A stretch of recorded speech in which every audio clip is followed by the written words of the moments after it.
Waking up and get the money, man. Now we supplying on a daily. And spread the magic to the country, yeah. Cause we connected like so. We connected in the streets. Man, we connected like so. Bafana, we connected in the streets. And we're back with another video, guys. Your boy Kayzano, and I'm here with Kayzano. Yo, I think money time machines but hold up. It's okay, guys. Hold up. Just we need an official apology. Saga, I believe Tears on Yaso podcast, guys. Podcast to express our feeling and our worries and what's been going on in our lives. Sorry, guys. But for now, let us continue what we do best and let us give you what you want. Exactly. So today we have this Nox Holy 10 Micro Magz. Muchaita Sei. Holy 10 Micro Magz. Two of the year. Obvious.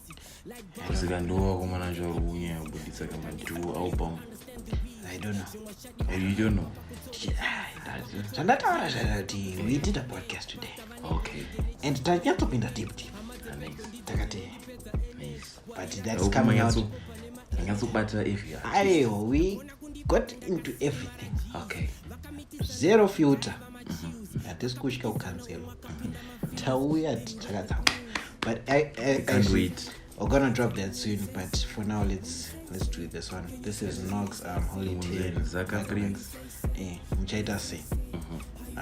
But yeah, without further ado, let's get into this video. Please like, share, subscribe, go subscribe my boy's channel. Yes, sir. Let's start out to 10k. So let's get to 10k. Yes, sir. 800 subs. Let's guys.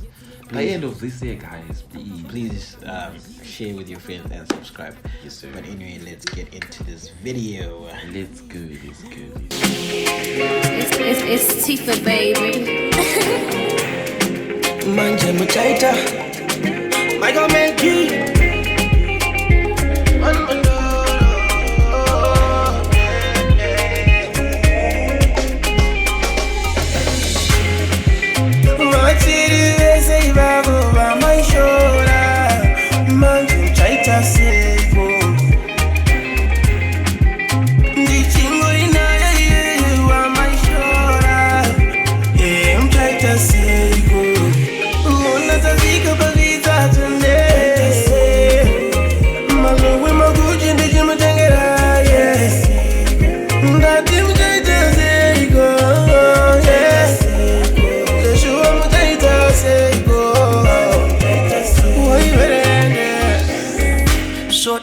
Soto, my one over is mighty who are not to say, I pangaita popoto, Takuna to finu, I can't about it. Whatever that's only Mira,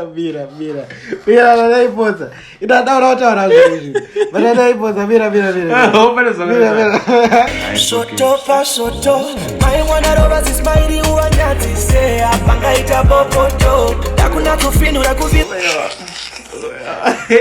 But first I don't know breakdance in real life. Michael Jackson. Zim MJ. Oh, Mira, we need to address that. First I don't know to break again. I don't know step up. Step up. Step up revolution. But we like to see it. That's giving us a show. We like to see it. Vibes. In wrong personally, in the Dangoti, so actually iroti. Ndandini munhu wamusaka Muchaita Sei. But don't wanna masina ngotambisa mu background. Hayi baba manje. Ukuona kuti zvu Singazunguzisa ndotiratidza kuti munotiradza kuti tirambe tine munhu wani here kana tine mawana because ukona kuti kumashure uku kwakuno kundengendeka. Ceiling challenge in the background, ceiling challenge. But alright, let me ndangoti ndachinangobvunza talk to this. Andrambidzo over. Yeah, urambidza. Inspire who are not to say, I pangaita popoto, Takuna to finu, I could visit, I can't pretend about him, mama chayo, and it's so fun that to fight some child. The same perfection, oh, damn my God. Andirambe rudo ibovu asipa mwana huyu ndakaonera ndichambomukandira zvimabhurufoti. That's a bar. That's That's a bar. Andirambe rudo ibovu but pamwana huyu ndakamu aiwa that's a bar. Ndakaona gentleman. Aiwa that's a bar. Rudo ibovu but uyu ndakamuona. Aiwa avawina asipa mwana huyu ndakaonera ndichambomukandira zvimabhurufoti tezvaravazazoti ndakaomera zvimabhurufoti tezvarava aiwa azimabhurufoti asipa mwana huyu ndakaonera ndichambomukandira zvimabhurufoti tezvaravazazoti ndakaomera Zvimabhurufoti. tezvara kuti asazoti ndakaomera. That's like 40 by 100. Hama dzangu ine mabhurufoti anzi mangani 40 by 40,000 ndizvo ndanyepa mese ndagonera 4,000 Aiwa, 4,000. Kuita 40,000. 40,000 ndanati munhu akanyanya 4,000 zvinzizika 4,000 zvinzizika 10k plus Aiwa. ndingatenga imba zvangu 10k plus uri wangu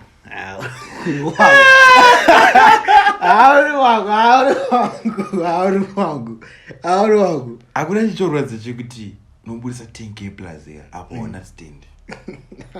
Gentlemen, it's not easy. Because you're gonna put that 10k plus, right? I'm gonna watch it enter. Imagine.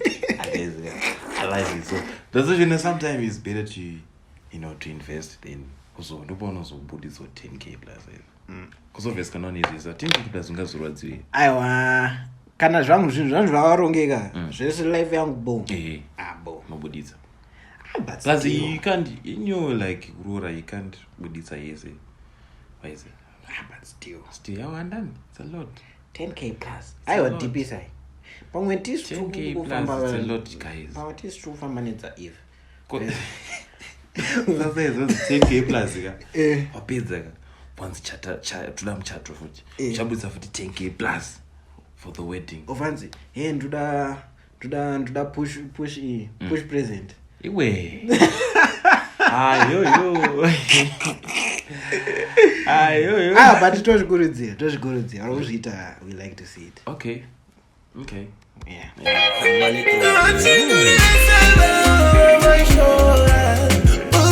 Muchaita Sei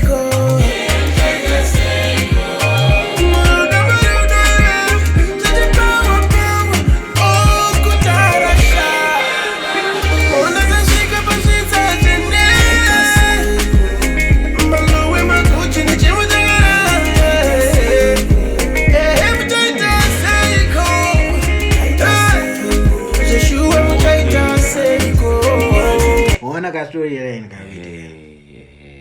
get it. they're making it work with what they have. Exactly.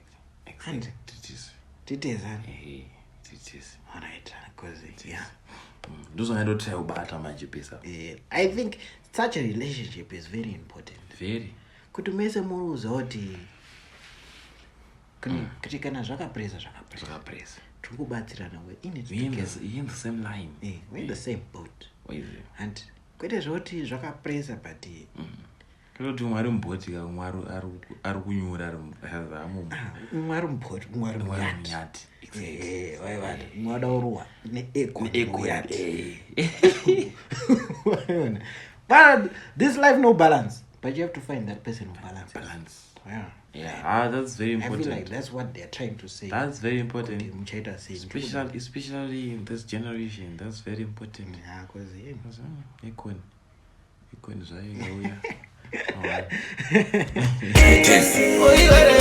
motivate, drunk hustle, and that's excellent. I got you, and I got you at the residence. I'm outside, you plan out push and do. My rough side, you plan out push out you. She said she wants closure, but keep it exciting. If you really wanna keep it, then keep it in private. People can't ruin things that they don't. That's a fact. In private. If you wanna keep it, then keep it in private. That's a fact. That's a fact. Because I always say my third party and no maybe my third party anourayisa and I actually don't understand in ndotoshayo kuti iye anozviita sei but these days life yake utana mukomana these days private life yake private those days bayange iri out ndaishayo kuti anozvisumudza sei because it can never be me because usasaizoti ndinoshongoposta ni simsalate I can never be me watanga utsvaga zvese I can never be ndipanozonzi every corner ka wakangopako zvako dotenga visit forinzi kumari mumastreet ndo zvinonetsa manje can never be me keep it in private iwo kangomuda chete vachava musoro ndikati amboke ndinenge ndisika ndiri kutsvaka hope ndiri kutsvaka peace handizi rombe handizi mushiri angaluze conscience ndichitsvaka mbiri ndikachinja totem rinokwana diri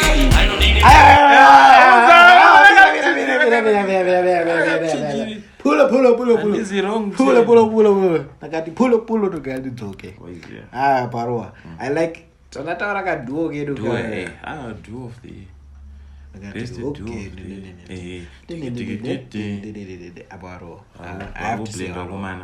handizi rombe handizi mushiri angaluze conscience ndichitsvaka mbiri ndikachinja totem rinokwana diri ndikapinda row 6 tinoita matwins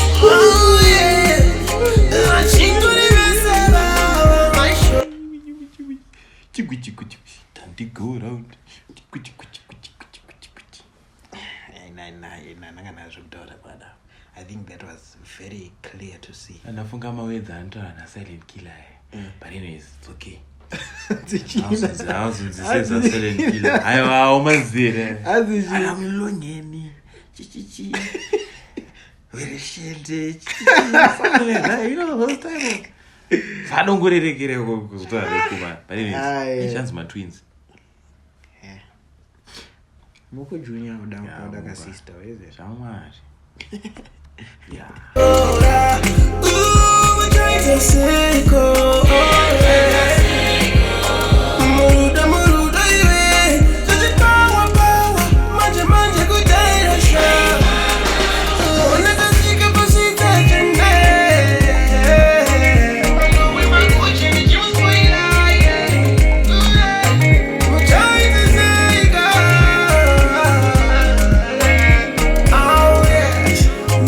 Muchaita Sei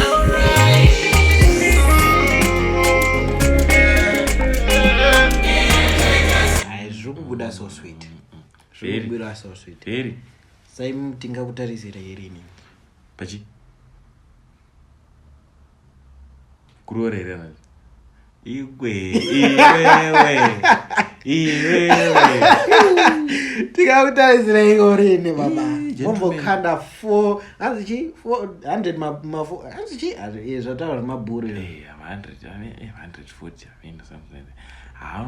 Mira ndimbotangetete zvistendi zveimba chichi tozopesana nemereji because vaiva totogona kudhumurwa nelove ka ndopaunozokanda 10k plus uchirenda